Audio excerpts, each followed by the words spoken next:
दोस्तों, आज मैं आपके सामने महाशिवरात्रि व्रत की कथा इसके बारे में मैं आपको विस्तार से बताती हूँ। आप ध्यान से सुनिए। एक बार पार्वती ने भगवान शिव शंकर से पूछा, ऐसा कौन सा श्रेष्ठ तथा सरल व्रत पूजन है जिससे मृत्यु लोक के प्राणी आपकी कृपा सहज ही प्राप्त कर लेते हैं। उत्तर में शिव जी ने पार्वती को शिवरात्रि के व्रत का विधान बताकर यह कथा सुनाई। एक गांव में एक शिकारी रहता था। पशुओं की हत्या करके वह अपने कुटुंब को पालता था। वह एक साहूकार का ऋणी था, लेकिन उसका ऋण समय पर न चुका सका। क्रोधवश साहूकार ने शिकारी को शिव मठ में बंदी बना लिया। संयोग से उस दिन शिवरात्रि थी।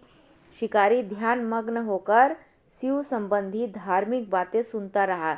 चतुर्दशी को उसने शिवरात्रि की कथा भी सुनी। संध्या होते ही साहूकार ने उसे अपने पास बुलाया और ऋण चुकाने के विषय में बात की।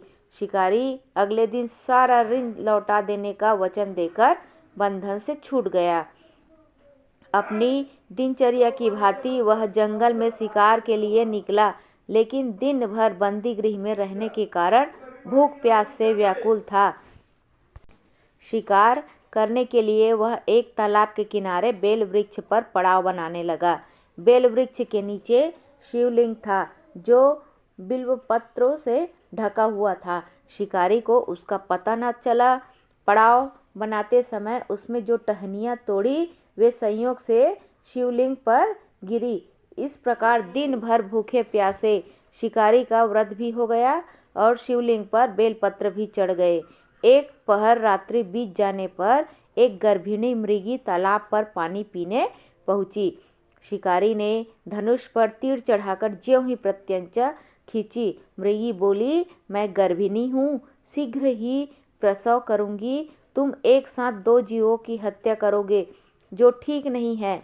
मैं अपने बच्चे को जन्म देकर शीघ्र ही तुम्हारे सामने प्रस्तुत हो जाऊंगी, तब तुम मुझे मार लेना। शिकारी ने प्रत्यंचा ढीली कर दी और मृगी झाड़ियों में लुप्त हो गई।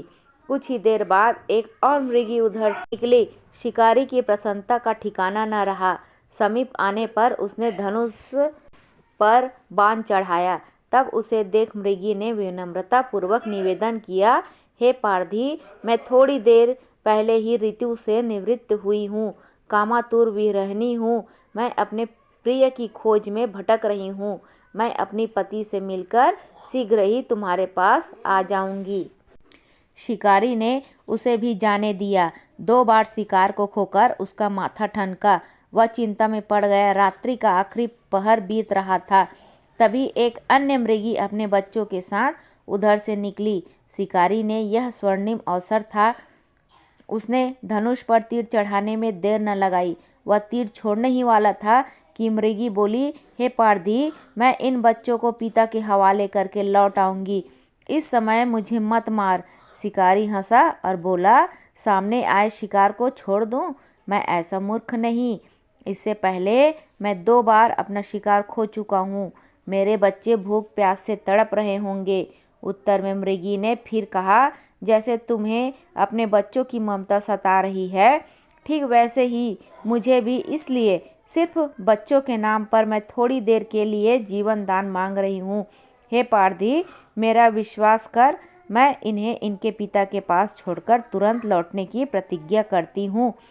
मृगी का दीन स्वर सुनकर शिकारी को उस पर दया आ गई। उसने उस मृगी को भी जाने दिया। शिकार के अभाव में बेल वृक्ष पर बैठा शिकारी बेलपत्र तोड़ तोड़ कर नीचे फेंकता जा रहा था।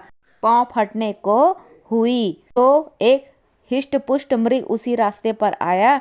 शिकारी ने सोच लिया कि इसका शिकार वह अवश्य करेगा। शिकारी की तनी प्रत्यंचा देखकर मृग विनीत स्वर में बोला, हे पारधी भाई, यदि तुमने मुझसे पूर्व आने वाली 3 मृगियों तथा छोटे छोटे बच्चों को मार डाला है, तो मुझे भी मारने में विलंब न करो, ताकि उनके वियोग में मुझे एक क्षण भी दुख न सहना पड़े। मैं उन मृगियों का पति हूँ। यदि तुमने उन्हें जीवन दान दिया है, तो मुझे भी कुछ क्षण के लिए जीवन दान देने की कृपा करो। मैं उनसे मिलकर तुम्हारे सामने उपस्थित हो जाऊंगा। मृग की बात सुनते ही शिकारी को सामने पूरी रात का घटना चक्र घूम गया। उसने सारी कथा मृग को सुना दी। तब मृग ने कहा, मेरी पत्नियां जिस प्रकार प्रतिज्ञाबद्ध होकर गई हैं, मेरी मृत्यु से अपने धर्म का पालन नहीं कर पाएगी। अतः जैसे तुमने उन्हें विश्वास पात्र मानकर छोड़ा है, वैसे ही मुझे भी जाने दो। मैं उन सबके साथ तुम्हारे सामने शीघ्र ही उपस्थित होता हूँ।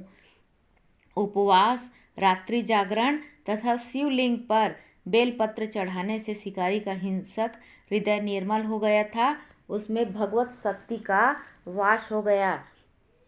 धनुष तथा बाण उसके हाथ से सहज ही छूट गए। भगवान शिव की अनुकंपा से उसका हिंसक हृदय कारुणिक भावों से भर गया। वह अपने अतीत के कर्मों को याद करके पश्चाताप की ज्वाला में जलने लगा। थोड़ी ही देर बाद मृग सपरिवार शिकारी के समक्ष उपस्थित हो गया ताकि वह उनका शिकार कर सके।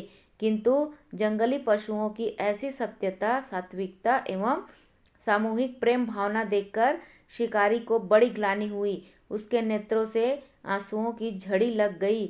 उस मृग परिवार को न मारकर शिकारी ने अपने कठोर जीव हिंसा से हटा सदा के लिए कोमल एवं दयालु बना लिया। देवलोक से समस्त देव समाज की इस घटना को देख रहा था। घटना की परिणति होते ही देवी देवताओं ने पुष्प वर्षा की तथा शिकारी और मृग परिवार को मोक्ष प्राप्त हुए। जो कोई भी शिवरात्रि के दिन इस कथा को कहता है या सुनता है तो उसे शिवरात्रि का पूरा फल प्राप्त होता है।